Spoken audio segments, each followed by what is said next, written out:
Hey guys, most people can in order to preserve stuff, but every once in a while you find a recipe that you really like and you can, just so you can have that particular recipe.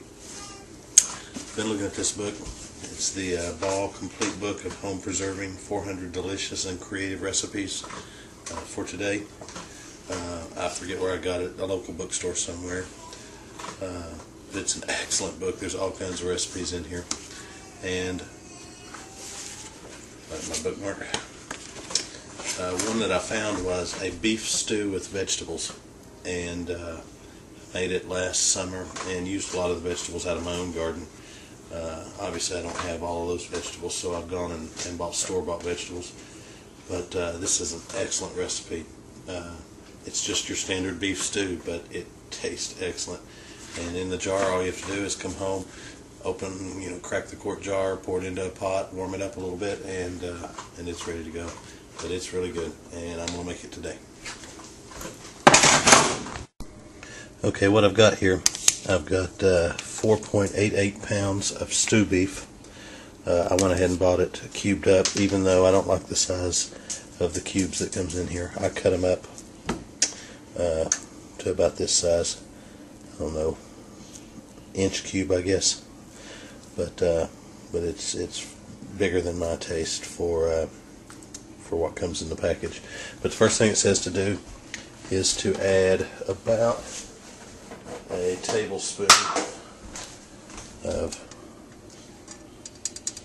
oil to the pan, and then working in batches, brown this beef. So that's what I'm going to do.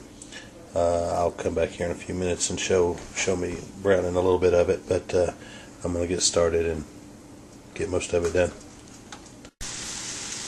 Okay, here we are frying some of the stew beef.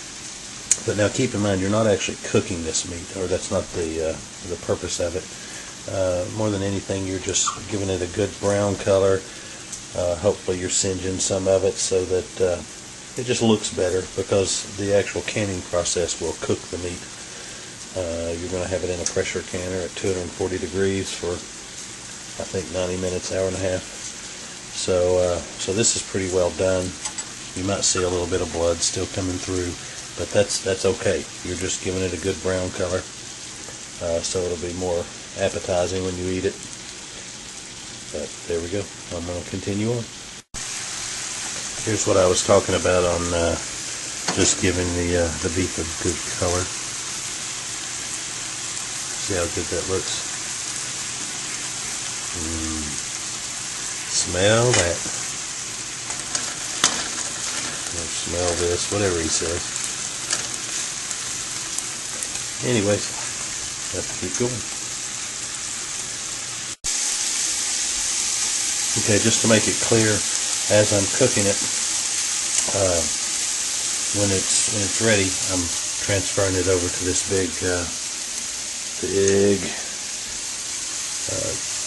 pot, and this is where we'll end up finishing it off at.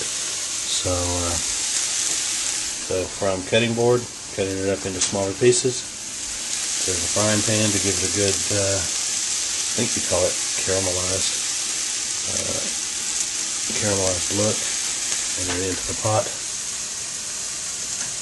and that's where we'll par cook it before we put it into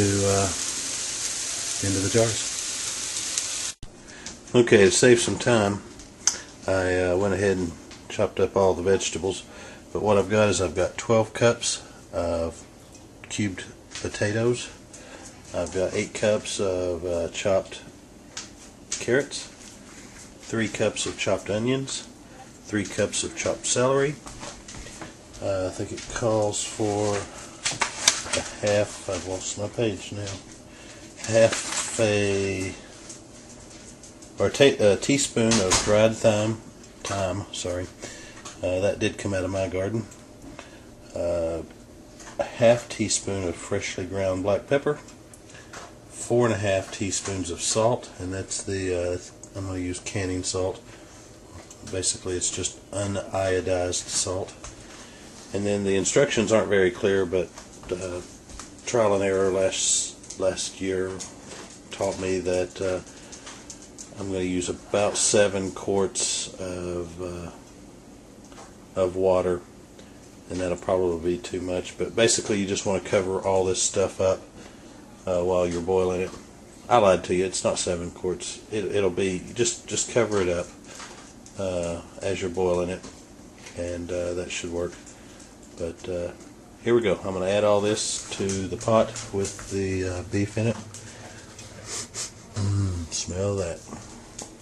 But we'll see how it goes. Okay, here we are. I have added about 4 quarts, a gallon of water, and this is a 24 quart pot, and you can see it's just a hair less than halfway full.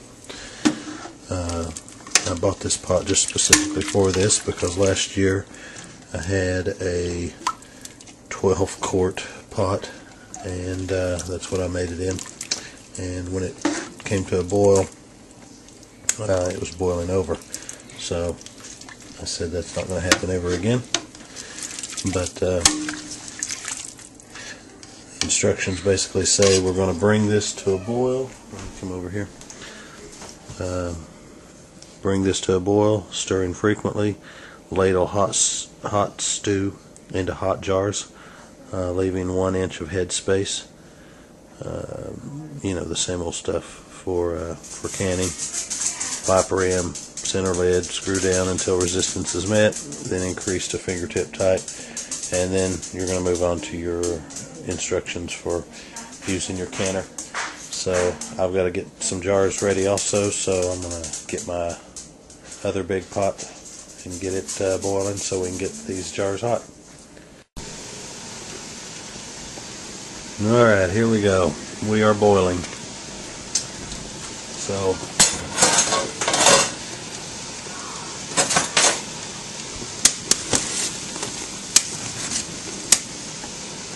all steamed up.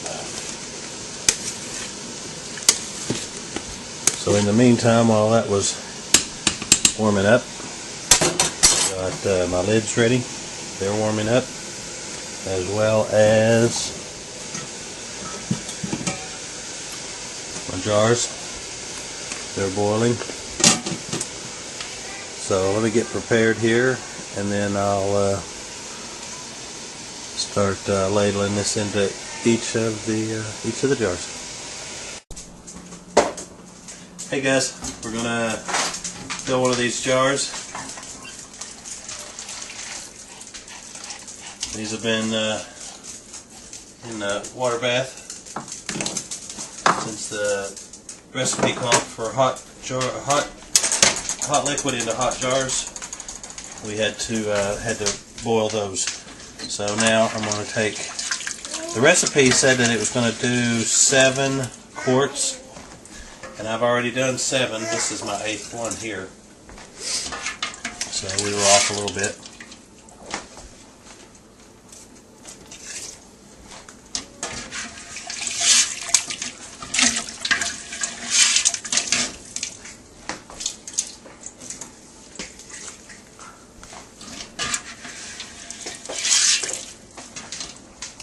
This is a pretty big mess, but the good thing is you make the mess one time, and then you get to enjoy several meals from that one mess.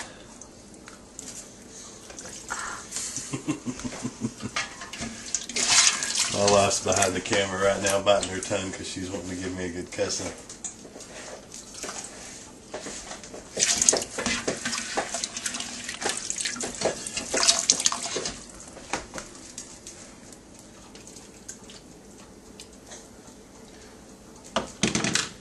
And I gave that one a little too much.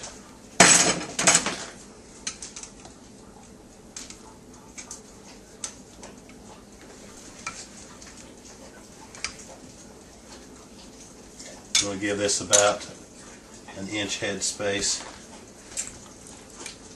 And I filled that one up a little too much. I don't know that it really matters, because every time I've